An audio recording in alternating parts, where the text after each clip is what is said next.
నమస్తే.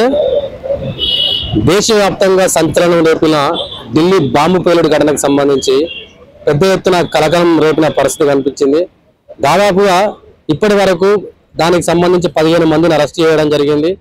11 మంది మృత్యువాత పడ్డట్టు కూడా మనకు క్లియర్ కట్ గా అర్థమవుతుంది. అసలు ఈ బాంబు పేలుడికి కారణం ఎవరు, ఎక్కడ నిర్లక్ష్యం జరిగింది, అసలు అంటే ఉగ్రవాదులు మన దేశంలోకి ఎలా ప్రవేశించారనే అంశం మీద మాట్లాడడానికి మైనారిటీ నాయకులు ఫయాజ్ గారు ఉన్నారు. మాట్లాడదాం. బాంబు పేలుడు ఘటన చూసే ఉంటారు. 11 నుంచి 15 మంది దాకా మరణించారు. ఎట్లా చూడొచ్చు అసలు ఘటన? ఇప్పుడు బాంబు పేలుడు అనేది జరిగింది. అయితే నాకు ఒక క్వశ్చన్ ఏంటంటే, ఈ దేశంలో ఎప్పుడైతే ఎలక్షన్స్ వస్తున్నాయో అప్పుడే బాంబు పేలుడు జరుగుతున్నాయి. దానికి కారణం నాకు విశ్లేషణగా చెప్పదలుచుకుంటే, మరి ఈ రోజు అక్కడ జరిగిన ప్లేస్ లో గవర్నమెంట్ సేమ్ గవర్నమెంటే, నెక్స్ట్ తర్వాత ఢిల్లీ కూడా సేమ్ గవర్నమెంటే, అంటే డబల్ ఇంజన్ సర్కారు. ఆ ఏరియాలోనే ఈ విధంగా జరగడం అనేది చాలా శోచనీయం. ఎందుకంటే సెంట్రల్ గవర్నమెంట్ యొక్క అమిత్ షా యొక్క మొత్తం వ్యవస్థ అక్కడ ఉంటుంది. అలాంటి పరిస్థితులు అక్కడ జరిగిందంటే ఇది ఇంటెలిజెన్స్ ఫెయిల్యూరా, ప్రభుత్వం ఫెయిల్యూరా అనేది ఒక క్వశ్చన్ మార్క్ గా అవుతుంది. ఒక విషయం, ఎవరైతే బాంబు పేలుడుకు పాల్పడ్డారో అది మానవుడు కాదు, ఒక మృగం. ఎవరైనా సరే ఆ 11 మంది కానీ 12 మంది కానీ ఎవరు చేసినా తప్పే. అది దానిని ఖండించాలి ఫస్ట్. కాకపోతే మన వ్యవస్థ ఎటుపోతుంది, ఓసారి పుల్వామా అయింది, అదైంది, ఇదైంది, అయింది, ఇవన్నీ దాడులు జరుగుతుంటే మరి ఎవరైతే మరి ఎంతమంది కాశ్మీర్ లో చనిపోయారు వాళ్ళని ఒక్కళ్ళనే ఇప్పటిదాకా అరెస్ట్ చేయలేదు. అది ఎవరు చేస్తున్నట్టు? పుల్వామాలో చేసింది ఎవరు? ఇప్పటి వరకు ఎవరు పట్టుబడలేదు. మరి ఈ రోజు ఏంటంటే ఒక విధంగా ముందస్తు కొంతమంది అరెస్ట్ చేయడం జరిగింది. అది తప్పదు, ఎవరు చేసినా తప్పే. వాళ్ళని కూడా ఈ రోజు వరకు ఎందుకు కనుక్కోలేకపోయింది మన వ్యవస్థ, మన యొక్క గవర్నమెంట్?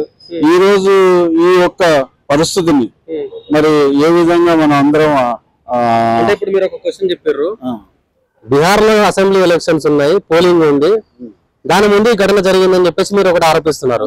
మరి ఏం చెప్తారు దాని గురించి? అదే కదా, అప్పుడేమో MP election second phase third phase అప్పుడు జరిగింది. మరి మొన్న ఎలక్షన్ అప్పుడే అది కూడా జరిగింది. ఈ రోజు కూడా అదే విధంగా సెకండ్ ఫేజ్ అప్పుడే జరిగిందంటే దీనికి కారణం ఎవరు? దీనికి అంటే ఎలక్షన్ టైంలోనే ఉగ్రవాదులు మరి ఉగ్ర రూపం చూపిస్తున్నారా? ఇది ఒక క్వశ్చన్ గా మారుతుంది. ప్రజల్లో అందరికీ ఒక క్వశ్చన్ వస్తుంది, ఇది వాంటెడ్ జరుగుతుందనే ఆరోపణ నేను చేస్తున్నాను. ఎందుకంటే 3 సంఘటనలు జరిగినాయి. 3 సంఘటనలు కూడా వేరే వేరే టైంలో జరిగింది. కానీ అది మాత్రం ఏదో ఒక సందర్భంలో, ఎలక్షన్ల సందర్భంలోనే జరిగింది. కాబట్టి దీని వెనక ఏదో ఒక కుట్ర జరుగుతుందని నేనైతే భావిస్తున్నాను. తప్పకుండా ఇది కుట్ర అని భావిస్తున్నాను. అంటే ఇప్పుడు కుట్ర జరుగుతుందని ఆరోపిస్తున్నారు మీరు బరాబరే. ఇక్కడ కేంద్రంలో బీజేపీ అధికారంలో ఉంది, ఢిల్లీలో కూడా బీజేపీ అధికారంలో ఉంది. మరి ఎవరు కుట్ర అని అంటారు? అదే డబల్ ఇంజన్ సర్కార్ కుట్ర ఉంది. డైరెక్ట్ బీజేపీ మీద మనం చెప్పాల్సి వస్తుంది. అంటే వీళ్ళు చేసి మరి వీళ్ళ ఇంటెలిజెన్స్ ఎటుపోతుందబ్బా. మరి ఎప్పుడు చూసినా సరే ఏదైనా సంఘటన జరగగానే ఓ 4 టోపీని గడ్డం ఉన్నోడిని పట్టుకొని ఈడే అని చూపించి ఇది చేస్తున్నారు. మీరు ఎవరైతే తప్పు చేస్తారో కసాబ్ని ఉరిదీశారు, చాలా మంచిది. తర్వాత మన ఆయన పేరేంటి ప్రొఫెసర్ గారిని ఉరిదీశారు, అది మంచిదే. ఇలాంటి జరుగుతున్నాయి, అది చేయండి. కానీ ఈ సంఘటన జరగంగానే 2వ నిమిషం నీకు ఎవడు చేసిండో తెలుస్తుంది. అది ఎట్లా తెలుస్తుంది? ఇప్పుడు ఇక్కడ సంఘటన జరుగుతుంది, ఆ రా అనేది అంటే ఏదో ఇంటెలిజెన్స్ రిపోర్ట్ ఉందో అది ఆటోమేటిక్లీ ఫలానా ఇంట్లో వాడు దాక్కొని మందుగుండు తయారు చేసిందంటే ఎవరు నమ్ముతాడు పోయి? నువ్వు మరి సరే నీకు తెలిసినప్పుడు నువ్వు ఇమీడియట్లీ వాడు చేస్తున్నప్పుడు వాడిని అప్పటికప్పుడే అరెస్ట్ చేయాలి కదా. ఈ సంఘటన జరిగిన తర్వాత నువ్వు తీసుకొని వాళ్ళని అరెస్ట్ చేస్తున్నావు అంటే దీన్ని ఏమనుకోవాలి? ద్వంద్వ వైఖరి కాదా ఇది? అంటే ఒక విధంగా చూస్తే ఏంటంటే ఈ ప్రభుత్వం బీహార్ లో ఓడిపోతుందని ఒక సమాచారం అందుకొని ఆటోమేటిక్ గా ఏదో ఒకటి చేయాలనే చేసి కాబట్టి ఇలాంటి సంఘటనలు జరుగుతున్నాయని నేను నమ్ముతున్నాను. ఎందుకు మరి అంటే మైనారిటీకి సంబంధించిన మనుషులే, ముస్లిం కి సంబంధించిన, ఇస్లామిక్ సంబంధించిన వాళ్ళే ఎందుకు ఉగ్రదాడికి పాల్పడుతున్నారు? మీరు ఏం చూస్తూ ఉంటారు. ఎందుకంటే ఈ దేశం మీద వాళ్ళకు ప్రేమ లేనట్ట, లేకుంటే ఈ దేశాన్ని ఏమైనా చేయాలనే ఆలోచనతో ఉన్నట్ట? అయితే ఇప్పుడు ఉగ్ర దాడిని మనం ఖండిస్తాం ఎవరైనా చేసినా సరే, కానీ ఎందుకు చేస్తున్నారంటే ఒక అన్స్టెబిలిటీ అనేది ఏర్పడుతుంది. ముస్లింస్ కి నువ్వు దగ్గర చేయరు, ముస్లిం కి ఒక ఎంపీ ఇవ్వవు, ముస్లిం కి ఒక మినిస్టర్ ఇవ్వవు, అంటే నువ్వే కదా డిస్క్రిమినేషన్ చేస్తున్నావు, ముస్లిం దూరం పెడుతున్నావు. మరి దూరం పెడుతున్నప్పుడు వాడికి వచ్చే ఊహా గానాలు ఎట్లుంటాయి? దేశం ఒక్కడిగా ఉండాలని వాడుంటే నువ్వేమో వాడిని దగ్గర తీసుకోను, నీ ఓటు అవసరం లేదు, నువ్వు అవసరం లేదని ఎన్నో సందర్భాల్లో అట్లా చేస్తున్నారని చెప్పేసి దేశానికి నష్టం వాటిల్లేటట్టు చేయడమా, దేశంలో ఉగ్రవాదిని పెంచాలని అనుకోవడం కరెక్టేనా? మరి అది తప్పు. అట్లా చేస్తున్నారని ఈ విధంగా ఎవరైతే చేస్తారో అది నేనైతే ఖండిస్తున్నాను. అది చేయకూడదు. మనం ఇంటర్నల్ గా ఫైట్ చేసి మన యొక్క ఏవైతే అధికారాలు ఉన్నాయో రాజ్యాంగం ప్రకారం ఆ అధికారాలు తీసుకోవడానికి కృషి చేయాలి, కానీ ఈ విధంగా చేయడం అనేది తప్పు. ఇప్పుడు ఎన్నో విషయాలు ఉన్నాయి. ఖాలిద్ ఇది జేఎన్యూ స్టూడెంట్ 5 సంవత్సరాలు అయింది, వాడిని తీసుకొని జైల్లో పడేసారు. ఇప్పుడు దాకా ట్రయల్ లేదు. ఆయన మీద మోపిన ఏదైతే ఆరోపణలు ఉన్నాయో ఏది క్లియర్ అవ్వలేదబ్బా. ఈ రోజు కూడా జైల్లో పడేసారు. అంటే మీరేమనుకున్నారు? ముస్లింస్ ఉండకూడదు, ముస్లింకు వేరే కంట్రీ ఇచ్చేయాలి అన్నట్టున్నారా, లేదంటే ముస్లిం తరమేసేయాలనుకున్నారా అనేది నాకు కూడా బాధ అనిపిస్తుంది. ఈ విధంగా అనుకుంటున్నా. అంటే మమ్మల్ని ఒక ఏదో అంటరానితనంగా పాతకాలంలో ఎస్సీలను పాపం వాళ్ళని అంటరానితనంగా ఊరు బయట ఇడిచిపెట్టినట్టు మీ యొక్క గవర్నమెంట్ ఏదైతే బీజేపీ గవర్నమెంట్ ఉందో వాళ్ళు ముస్లింస్ దగ్గర కూడా తీయనట్లేదు. అవసరం లేదు అంటున్నారా? అరే అవసరం లేదు, నువ్వు అవసరం లేదన్నావు. అయితే కొంతమందిలో ఈ అంటే నెగిటివ్ ఫీలింగ్ వస్తుంది కదా, మీరు ఎందుకు దగ్గర చేయరు? మీరు ఎందుకు అందరినీ కన్సిడర్ చేసుకోరు? అంటే ఏమనుకోవాలి? మీకు హిందువులే ఓట్లు కావాలి, ముస్లిం ఓట్లు కావద్దు అనేది ఎన్నో సందర్భంగా ఆదిత్యనాథ్ గారు చెప్పారు, తర్వాత మోడీ గారు అందరూ చెప్తూనే ఉన్నారు. కానీ ఇక్కడ ఆ మాట చెప్తారు, వేరే దేశాల్లో పోయి మరి నమస్తే పెట్టి సలాం లేకు అని గల్లే కలిసి వస్తారు.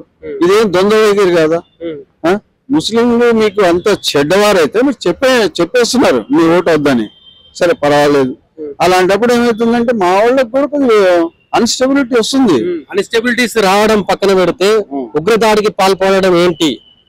ఉగ్రదాడులు పాల్పడడం వాళ్ళు పుట్టిందే ఈ దేశంలో, పెరిగింది ఈ దేశంలో, ఈ దేశం అన్నం తింటున్నారు. ఈ దేశాన్ని ప్రేమించాలి కానీ పక్క దేశానికి సపోర్ట్ చేసుకుంటే మన దేశం ప్రజల మీద దాడి చేయడం ఎంతవరకు నిజం?